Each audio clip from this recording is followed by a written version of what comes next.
With no end in sight to the trade war with the U.S., questions of whether Canada should consider a truce with China over its electric vehicle tariffs is starting to surface.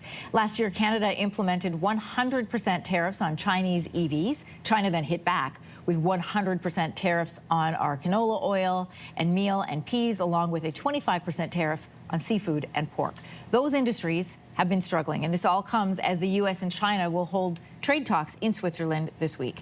So for a closer look at why Canada would consider relaxing trade restrictions with China and what steps would need to be taken, we have reached out to Ian Lee, Associate Professor at Carleton University's Sprott School of Business. Good morning.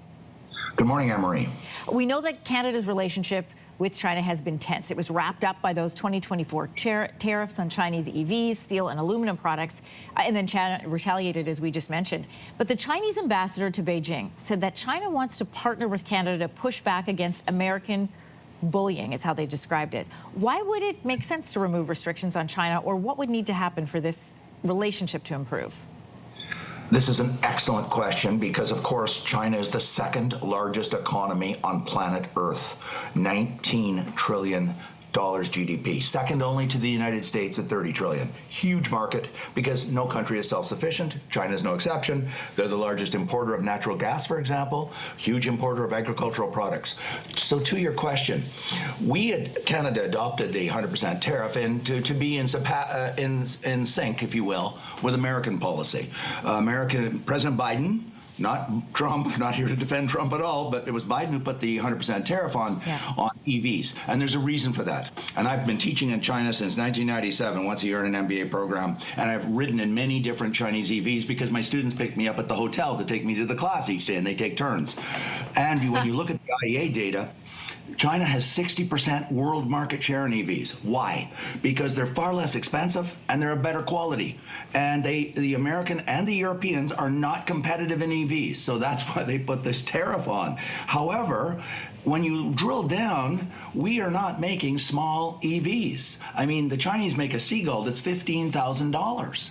And so the idea that it would be a threat to our auto industry is problematic because we produce overwhelmingly huge vehicles, 2-ton SUVs and, and F-150 trucks and that sort of thing. So, and as a consequence, we've alienated the Chinese and they've slapped significant tariffs on a sector that's very important to Canada, which is natural resources and agriculture. So there's the broad argument. Well, let's bring agriculture into this discussion because, we've spoken with canola farmers who say they were frustrated that the federal government put this tariff on EVs, knowing that it would come back on them, and it did. So in order for this relationship to improve on the auto sector, what would canola farmers be calling for? Well, let me just go back to the auto sector for a moment. I mean, President Trump has thus far, from the very beginning until now, has been consistent on one thing. He said the U.S. doesn't need our cars. They don't want Canada to make cars.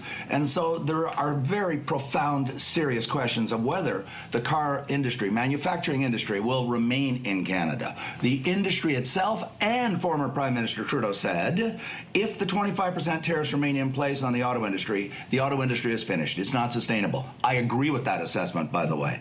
We've got to start preparing for the day when we are maybe possibly going to exit auto industry. As horrible as that will be to people in Southern Ontario, Australia did it in the late 90s. Didn't devastate Australia. Australia is now higher average income per capita than we are in Canada. But we've got to start preparing for that day. And we've got to diversify, as we all know, our exports, such as, oh my goodness, agricultural exports to China. So that's one of the reasons, I think, why we've got to start looking at this and saying we've got to start developing alternatives to the United States to reduce our dependency on the United States. And a good place to start would be getting rid of those 100% tariffs on Chinese EVs, which would make them much more affordable to Canadian consumers and enable Canada to achieve its GHG emissions targets. The talks are happening this weekend between China and the U.S. There's astronomical tariffs being placed on each country by each other. What are you watching for this weekend from those talks? I think both sides are going to blink, notwithstanding all the grandstanding and the posturing and the bellicose rhetoric from Mr. Trump, President Trump. It's in the mutual. I keep quoting Henry Kissinger, and he always used to talk about nations have interests, not friends. And it's in the strategic self-interest of the United States and China to come up with a deal that doesn't ruin both sides or cause great economic damage to both sides. This is why I think they're going to compromise, and they're going to come up with a deal. I mean, they're joined at the hip. I mean, China's the largest exporter in the world. Who's the largest importer in the world? The U.S. Who are they importing from? China. So, American consumers benefit from that, but so does the Chinese economy enormously benefit. So both sides receive enormous benefits from the relationship with each other, and that's why I think it's inevitable they're going to eventually come to a deal, and I mean sooner, not years in the future.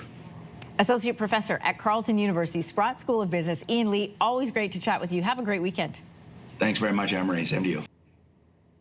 If you like that video, make sure to subscribe to the Your Morning YouTube feed, where you can find all kinds of new content posted every weekday morning.